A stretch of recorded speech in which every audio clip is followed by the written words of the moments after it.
wind turbines popping up across the province. Some were in municipalities where they stated they don't want them because they feel there hasn't been enough third-party research into the setbacks. And some even in areas like the important bird area in Prince Edward County where I'm from, that stewardship councils have opposed as well. Why the rush to get these industrial wind turbines in, and can you guarantee Ontarians that it's safe for human health and the environment? Thanks very much for that, Adam. It's a thoughtful question. It's one that's put to me on an ongoing basis. And people are concerned whenever we introduce kind of a new order of things. When we formed the government, the independent electricity system operator was issuing warnings on a regular basis saying, we're not sure we can meet the demand for power this summer. We lost the equivalent of Niagara Falls running dry. We hadn't built new generating capacity. We built 9,000 megawatts since 2003 and repaired 5,000 kilometers of transmission lines. I think as you well know, those wooden hydro poles? They don't last forever.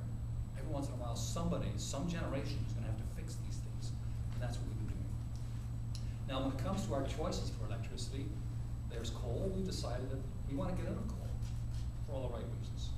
There's nuclear. 50% of our power comes from nuclear. We don't want to increase that, so our commitment is to maintain that. There's gas. There's conservation. That's all used less, but we're still going to need to find ways to make more. So we've looked to energy from renewables as they have in many other parts of the world for a long time. So we're bringing a strictly science-based approach to this. So we've talked to doctors. We've got the best advice that we can from the Chief Medical Officer of Health, for example. Recently, the science that we used was taken to a 3-judge panel. They reviewed our science. They found that we did, in fact, use the best science in coming to these conclusions. The setbacks for wind turbines in Ontario are the biggest in North America. They're some of the biggest in the world.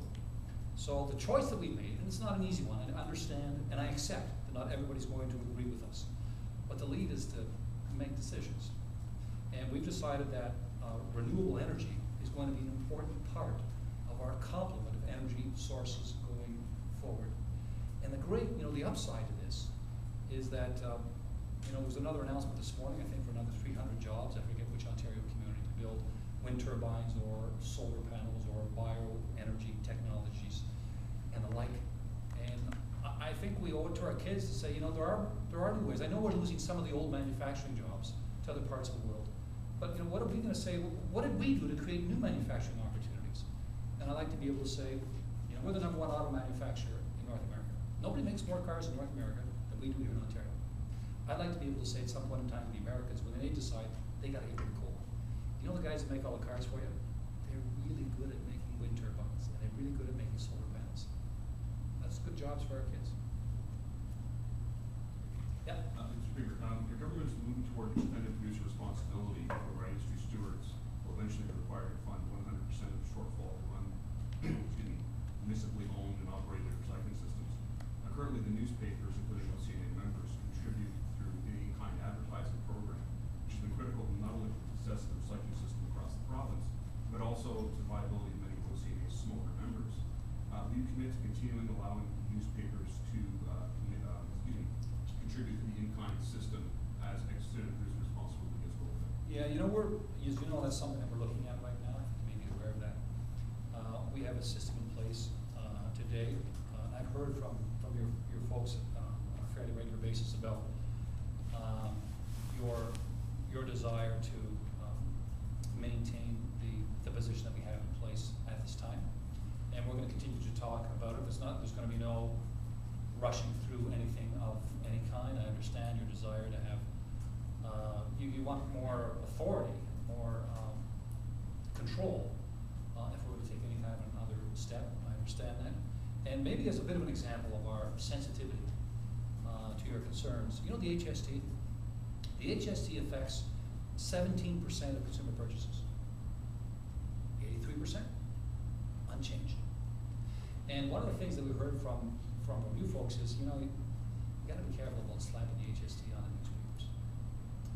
So we listened. You were right. And so it doesn't apply to books. It doesn't apply to newspapers either. So we are not looking for ways to impose additional burdens on our community newspapers. I know that in many cases, not in all cases, but in many cases, we're talking about smaller business operations. And even the slightest imposition of a new cost can be very, very burdensome, and we're sensitive to that. I think we have time for one more question. Chris Alley with the Orangeville Banner.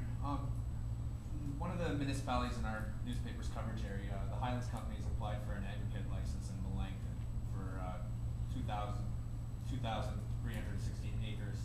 Several citizens coalition groups are concerned about potential impacts to the environment, i.e. like water, loss of farmland, different things like that. I guess would a Liberal government commit to an automatic environmental assessment be done on the land before anything were to go through? Well, let me tell you that I'm hearing from more and more people about that particular proposal. So I'm coming to learn personally more about it. They tell me it's a pretty big operation. Yeah. I've heard that it may be the second largest of its kind in North America. I've heard that the proposal, and again, it's still at a proposal stage now, would take this to, there would be the excavation below water level. 200 feet below the water. Okay, below water, all right? So, let me put it this way, they've got my attention. So there's a process that must be followed, and it's the subject of continuing conversation within our government, I think, as much as I can tell you right now. Okay. One more? Quick fast. Hi, I'm going to Cheever Snyder this week. You touched a little bit on healthcare. Yes. And here in Niagara, there's a lot of discussion around healthcare, and there's been a call from the regional government as well as several local mayors asking for an independent review of the controversial hospital improvement plan.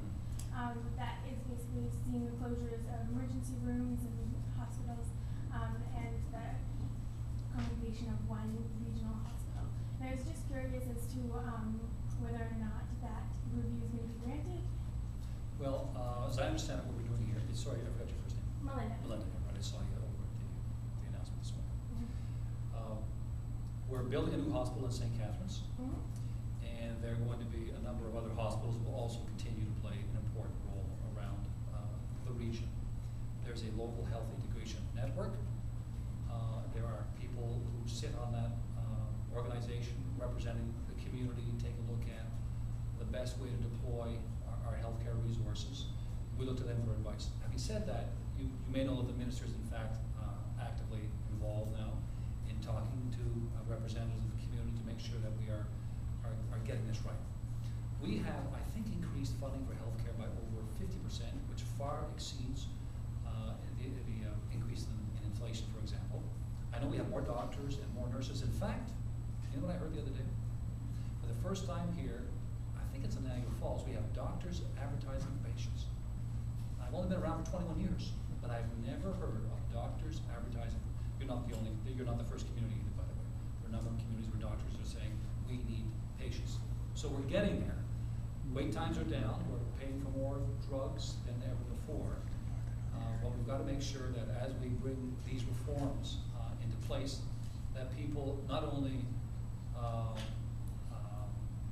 understand that it's with a view to improving the quality of care, but experience that improvement in quality of care. So I know that there have been some concerns raised, and we'll continue